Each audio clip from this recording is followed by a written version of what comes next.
નમસ્કાર વાલા વિદ્યાર્થી મિત્રો, કેપી કોચિંગમાં આપ સૌનું હાર્દિક સ્વાગત છે. વિદ્યાર્થી મિત્રો, આપણે જોઈ રહ્યા છીએ ધોરણ 4 વિષય ગણિત ગમ્મત જેનું અલંકાર સ્વાધ્યાયપોથીનું સોલ્યુશન આપણે જોઈશું.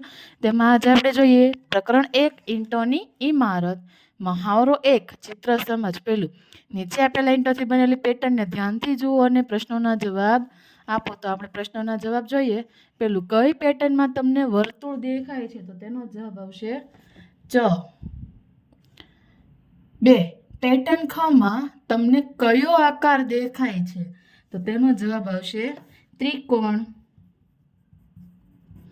3, કઈ પેટર્ન 3 ઈંટોના સમૂહની બનેલી છે? તો તેનો જવાબ આવશે 6. ત્યારબાદ 4, કઈ પેટર્નની વચ્ચે ચોરસ દેખાય છે? તો તેનો જવાબ આવશે પેટર્ન નંબર 6.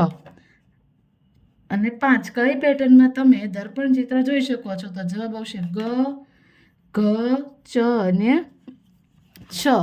ત્યારબાદ પ્રશ્ન 2, નીચે આપેલા ચિત્રમાં જે ચિત્રની 3 બાજુ દેખાતી હોય તેમની નીચે ખરાની નિશાની કરો. તો આપણે જોઈએ, આમાં ઈંટના ચિત્રમાં આપણે 3 બાજુ દેખાય છે? તો કે હા, 1, 2 અને 3. આમાં નથી દેખાતી.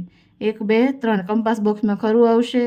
ત્યારબાદ માચિસ બોક્સ, તો કે 1, 2 અને 3 આમાં આવશે ખરાની નિશાની. ત્યારબાદ 1, 2 ને 3 શોપમાં આવશે અને કબાટમાં આવશે.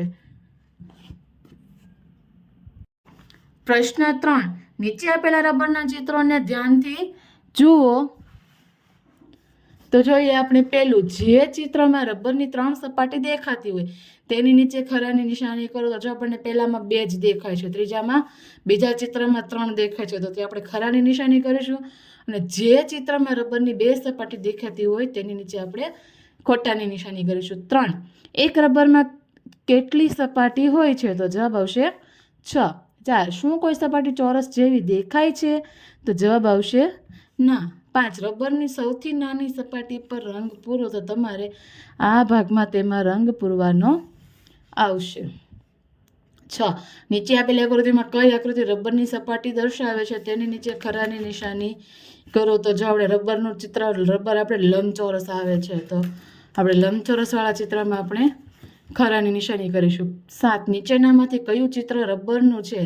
તેની નીચે ખરાની નિશાની કરો. તો રબરનું ચિત્ર જો આ લંબચોરસ છે તે જ આવશે.